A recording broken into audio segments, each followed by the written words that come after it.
I'm digging this Black Marseille VS fig plant out of the ground. It's been in ground since 2016. First off, for those of you that need to transplant a tree, I highly recommend a shovel like this. This is what I just used. You can see this looks like the shape of a trenching shovel. However, it has serrated, very sharp blades running around it. It's useful when you're trying to cut a ring around the tree where you're going to be digging it out. It's serrated so it cuts through those roots, those feeder roots. Demonstrating that, but you can see the result that I have cut in basically a ring around this tree. The reason I'm transplanting this tree is not because it's unhealthy. It's actually a really great tree, but it's been shaded out too much by my apricot and guava trees. So I want to get this transplanted into an area in the yard where it's going to get adequate sunlight. Despite that this tree has been in ground for 6 years, has been super healthy and deep watered for 5.5 out of the 6 years it's been in ground, you can see the result here. Digging this plant out, the feeder roots are less than a foot deep, right? All of these more hairy, fine roots. Now there are some roots here that I had to cut that are thicker, and those are the anchoring roots. Those go out the side and stabilize the tree. Here's a look inside the hole.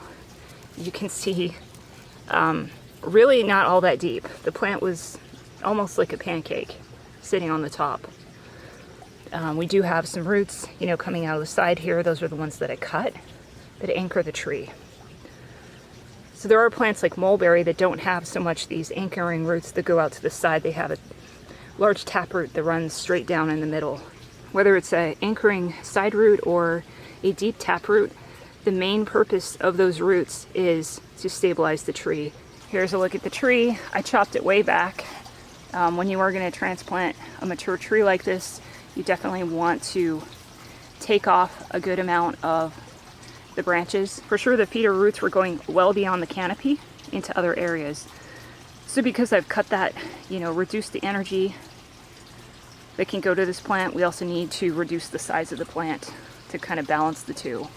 Here's a quick look at just how much foliage I cut off. I cut off about half of the limbs on the tree. Definitely removed all of the fruit that was on here. So did not show it on camera, but got this Marseille Black VS in the ground. Was very easy since I really didn't have to remove that much dirt for the planting hole.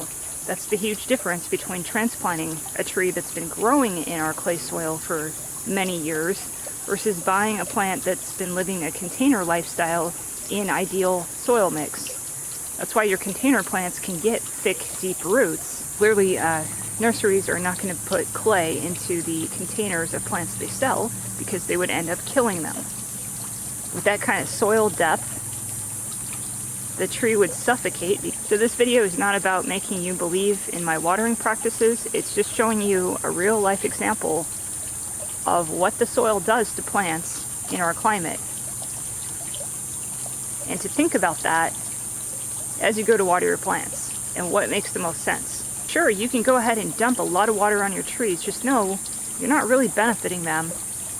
Really the only thing that you're doing is maybe replenishing the water table deep down. Hope you got some value out of this video.